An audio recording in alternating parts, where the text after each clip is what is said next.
Денес завршува работниот состанок на Западниот Балкан и фондовите на Европската Унија, на кој што главна тема е инвестициската рамка за Западниот Балкан. Вице-премиерката задолжена за европски прашања Теута Рифи истакна дека Македонија досега има конкурирано со 8 проекти кои што биле помогнати од европските фондови. Меѓу проектите се изградба на далновод кон Србија, друг далновод кон Елбасан Албанија, реконструкција на затворите со што би ги достигнале европските стандарди, изградба на ветерен парк во Богданци, реконструкција на сите здравствени установи, изградба на пруга кон Бугарија и други. До сега Македонија за дел од овие проекти има повлечено 6 милиони евра. Сите овие проекти мислам дека се многу значајни и се во бенефит, во доброто на граѓаните на Република Македонија и мислам дека инструментот Западен Балкан и Европската Унија е многу значајен и добар инструмент што овозможува на земјите на Западен Балкан заеднички да конкурираат за европските фондови и на тој начин и полесно да ги добијат и по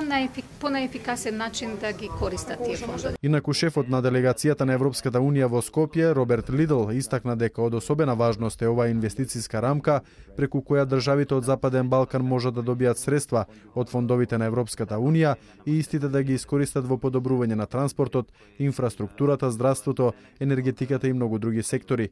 При презентацијата на дел од идните проекти беше истакнато дека најверојатно идната пролет ќе започнат градежните активности за изградба на ветерниот парк во Богданци.